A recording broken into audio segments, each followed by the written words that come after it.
मे आई कम इन sir? हाँ हाँ, आइए कमलाकांत जी। आपने मुझे बुलाया चड्डा साहब? जी हाँ कमलाकांत जी, आपने इस महीने की सेल्स रिपोर्ट देखी है? नहीं सर, कोई खास बात है सर? कमलाकांत जी, इस महीने हमारी फार्मेसी में दवाओं की सप्लाई में कमी आई है। सर आप तो जानते ही हैं कि किसी महीने खपत ज्यादा होती है तो किसी महीने कम भी हो जाती है सर। लेकिन कमलाकांत जी, इस महीने हमारी कंपनी में जो इन्वेस्टमेंट हुआ है, जो लागत आई है, उससे कंपनी को घाटा हुआ है। पिछले 2 साल से हमारी कंपनी को जितना फायदा होना चाहिए उतना नहीं हुआ है। सर एक बात कहूं, इन दिनों मार्केट में आयुर्वेदिक दवाइयों की खपत उतनी नहीं रह गई है सर। लेकिन कमलाकांत जी, आसपास के इलाके में हमारी अकेली आयुर्वेदिक फार्मेसी है। ग्राहक तो बड़े हैं, लेकिन सप्लाई, खैर मैं देखता हूं आगे। अरे हाँ कमलाकांत जी, मैंने आपको जिस काम के लिए बुलाया था वो तो मैं भूल ही गया। बोलिए सर। ये कमलाकांत जी, ये है स्वर्ण भस्म, और इतनी सी स्वर्ण भस्म की कीमत 2 लाख रुपए है। इसकी जिम्मेदारी मैं आपके ऊपर सौंपता हूं और इसे आप अपनी निगरानी में रखिएगा। मुझे जब इसकी जरूरत होगी मैं आपसे वापस मांग लूंगा। सर एक बात पूछूं? कहिए। इतने बड़े स्टाफ में इस जिम्मेदारी के काम के लिए आपने मुझे ही क्यों चुना सर? अरे कमलाकांत जी, ये भी कोई पूछने की बात है? आप हमारी फार्मेसी के सबसे पुराने और वफादार वर्करों में से हैं, इसीलिए इसकी जिम्मेदारी आपके कांधों पर दे रहा हूं। हिफाजत से रखिएगा, किसी और के हाथ न लग जाए। आपने मुझ पर भरोसा किया है सर, इसलिए आप निश्चिंत रहिए। कमलाकांत जी, क्या है कि मैं बहुत कम लोगों पर विश्वास करता हूं। आज के दौर में न जाने कौन कब बेईमानी कर जाए, इसका कोई ठिकाना नहीं है। गरीबी और अभाव में सारी बेईमानी की जड़ें हैं। आपने बिल्कुल सही कहा सर, आप निश्चिंत रहिए, मैं इसे संभाल कर रखूंगा, किसी की भी नजर नहीं पड़ेगी इस पर सर। ठीक है कमलाकांत जी, अब आप जा सकते हैं। जी शुक्रिया।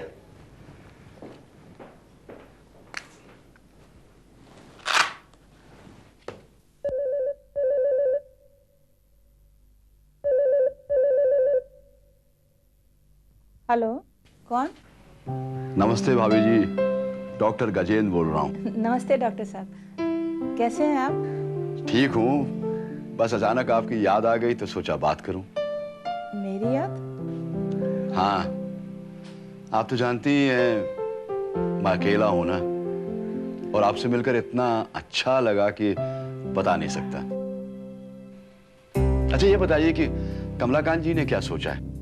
मैंने समझाने की कोशिश तो की है, देखिए आगे क्या होता है। उन्हें आपके सुख का ख्याल नहीं है भाभी जी, वरना इतनी सुंदर और सुशील पत्नी के लिए तो पति के पास बहुत सारा पैसा होना चाहिए। अब मेरी किस्मत में जो था वही मुझे मिला। सवाल किस्मत का नहीं है भाभी जी, सवाल है कद्र करने का है। लगता है उन्हें आपकी कद्र नहीं है। अरे कोई इतनी सुंदर पत्नी को इस तरह से रखता है क्या? डॉक्टर साहब, आप मेरी खूबसूरती की कुछ ज्यादा ही तारीफ कर रहे हैं। ठीक ही कह रहा हूँ भाभी जी, जो तारीफ के काबिल होता है उसी की तारीफ की जाती है। मुझे तो कमलाकांत जी से ईर्ष्या होने लगी है। हाँ सचमुच?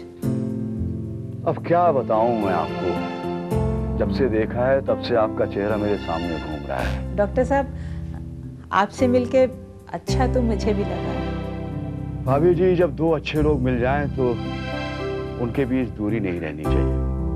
काश आप मुझे पहले मिले तो क्या होता?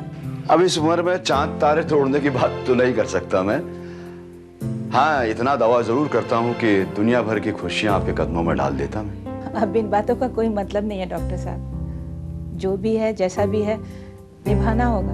नहीं भाभी जी, इस तरह जीने की मजबूरी नहीं होनी चाहिए। उन्हें तो आपको सजा के रखना चाहिए, पूरा ऐशो आराम, गहने, कपड़े। ये सपने मुझे क्यों दिखा रहे हैं डॉक्टर साहब? अरे नहीं भाभी जी, सपने नहीं दिखा रहा हूं मैं, हकीकत बयान कर रहा हूं। ये सपने पूरे हो सकते हैं, बस एक कोशिश की जरूरत है। समझ रही है ना आप? लगता है वो आ गए। हाँ जी डॉक्टर साहब, आपको जो कुछ भी बात करनी है वो आप इन्हीं से करिए, मेरे कहने से उनके ऊपर कोई असर नहीं होता है। लीजिए बात करिए। हेलो डॉक्टर साहब, मैं कमलकांत बोल रहा हूँ। अरे नमस्कार कमलाकांत जी, स्वर्ण भस्म चाहिए, उसी के लिए फोन किया था। देखिए, इसके लिए आपको फैक्ट्री में फोन करना होगा, आपको मिल जाएगी। अरे वहां से तो मिल ही जाएगा, लेकिन आप ला कर देंगे तो जैसा मैंने आपको बताया था तो आपको भी फायदा हो जाएगा। देखिए, मैं ऐसा नहीं कर सकता डॉक्टर साहब, मैं आपसे पहले भी कह चुका हूं, मैं इस कंपनी का एक वफादार नौकर हूं। अरे लेकिन आपको उस नौकरी से मिला क्या? अरे जो रास्ता मैं आपको बता रहा हूं और आप समझ ही नहीं रहे। देखिए, मुझे नहीं समझना है, मैं आपके साथ कोऑपरेट नहीं कर सकता, सॉरी। फोन रख दो, मैं फ्रेश होकर आता हूं, तब तक तुम खाना लगाओ।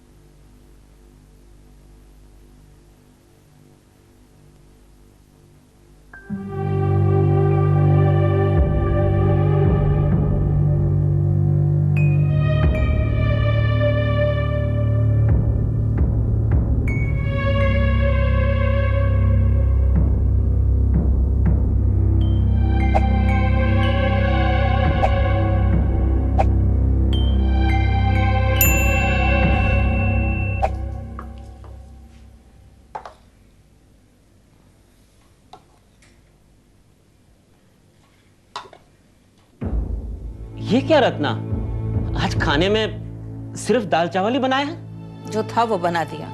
अब तुम्हारी तनख्वाह लाख रुपए तो है नहीं कि रोज नए नए पकवान बनाऊं। तुम्हारे कहने का मतलब है कि घर में सब्जी तक लाने के पैसे नहीं थे?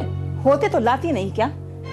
ये दाल चावल भी बनिए क्या से उधार लाई हूँ। महीने का आखिर चल रहा, तुम्हें पता नहीं है क्या? रत्ना, तुम तो अच्छी तरह से जानती हो कि बिना सब्जी के मुझे खाना खाना अच्छा नहीं लगता। अगर सब्जी खाने का इतना ही शौक है तो अपनी कमाई बढ़ाओ तुम। ये तो गनीमत समझो कि दाल चावल मिले, वरना खाली पानी पी के सोना पड़ता। ये तुम क्या कह रही हो रत्ना? मेरी समझ में नहीं आ रहा कि इस महीने इतना खर्च कैसे हो गया? मन की फीस भरी है, 2 महीने से उसकी फीस नहीं भरी गई। उसका नाम कट जाता तो? मन की पढ़ाई पे कितना पैसा खर्च हो रहा है इस बात का अंदाजा है तुम्हें? और इस बार उसने BMS का फॉर्म भरा है। हाँ, मालूम है मुझे। मालूम है तो फिर हाथ पे हाथ तेरे बैठे क्यों? कुछ करते क्यों नहीं हो? अब रत्ना, मेरी जितनी सामर्थ है मैं कर तो रहा हूँ। अरे इस तनख्वाह में अब गुजारा नहीं होता तो मैं क्या करूँ? रास्ता तुम्हारे सामने है, लेकिन अगर तुम उस पर चलना ही नहीं चाहते हो तो ये तुम्हारी बेवकूफी है। अरे आदमी को अपनी हैसियत से ऊपर उठने की कोशिश करनी चाहिए। देखो रत्ना, मैं तुमसे पहले भी कह चुका हूँ कि अगर तुम चाहती हो कि मैं नेकी और ईमानदारी के रास्ते को छोड़कर चोरी का रास्ता अपना लूं, तो ये मुझसे नहीं होगा। ठीक है, तो फिर मेरा भी जवाब सुन लो। इस तंगी और अभाव में मुझसे भी ये गृहस्थी नहीं संभाली जाएगी। तुम ऐसी हालत में रह सकते हो, लेकिन मैं नहीं। मेरा नहीं तो कम से कम अपने बेटे का तो ख्याल करो। देखो, अगर मुझे तुम दोनों का ख्याल नहीं होता तो क्या मैं ये नौकरी करता? अब उस दूसरे शहर गए तो थे काम ढूंढने के लिए, कुछ काम मिला क्या? अरे सलाह तो मिली, अमीर बनने का तरीका तो पता चला। रत्ना, मैं तुम्हें पहले भी कह चुका हूँ कि बेईमानी की बुनियाद पर मुझे अमीर नहीं बनना है। तो फिर ऐसे ही एक एक पैसे के लिए मोहताज रहोगे तो? अपने परिवार के लिए तुम्हारा कोई कर्तव्य है कि नहीं? देखो रत्ना, अपने परिवार के प्रति मेरा जो कर्तव्य है मैं उसे भली भांति जानता हूँ, लेकिन मेरे इस कर्तव्य को पूरा करने के लिए तुम मुझ पर चोरी करने के लिए दबाव नहीं डाल सकती। ठीक है, फिर बजाते रहो अपनी ईमानदारी का मजीरा। जब ये मौका हाथ से निकल जाएगा ना, तब अफसोस मनाना।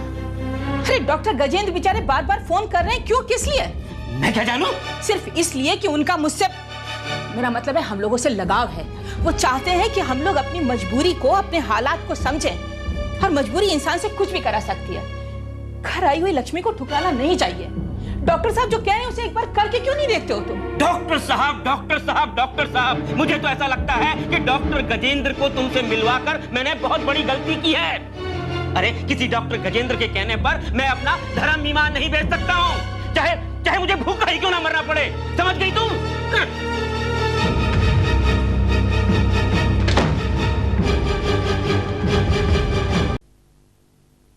नमस्कार डॉक्टर साहब। नमस्कार, बैठिए।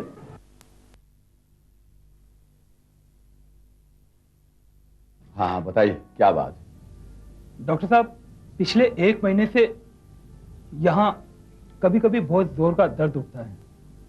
आइए, यहाँ लेट जाइए।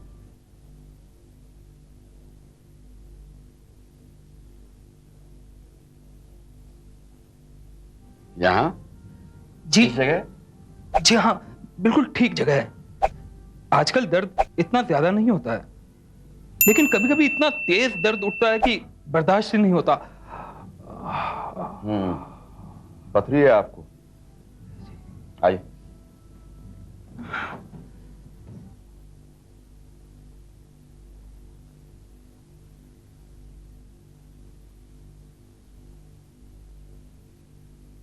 पहले आपने किसी को दिखाया था?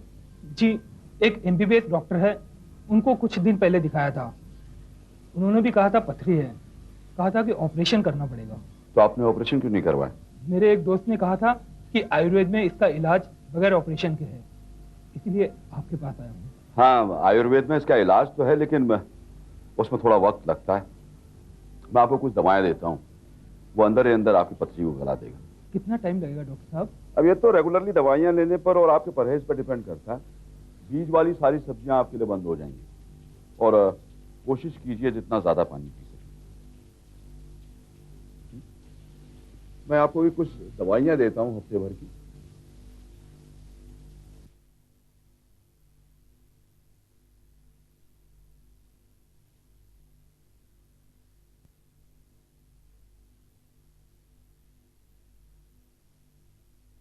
ये ली।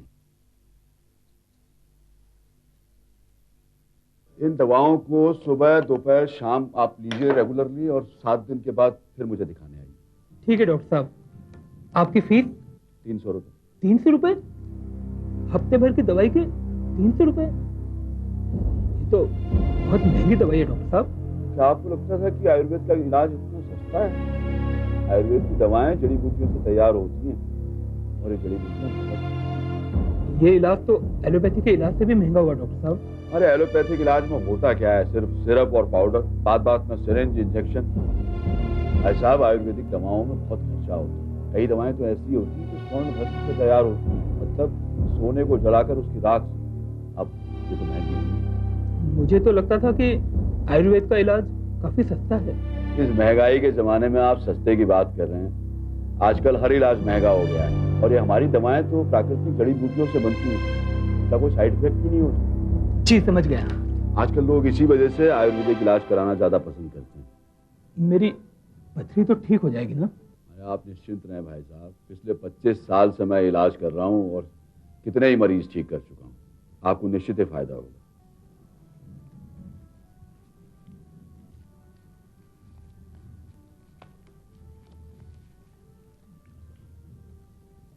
Thank you. अच्छा डॉक्टर साहब, नमस्कार। नमस्कार। दूसरे पेशेंट को भेजो।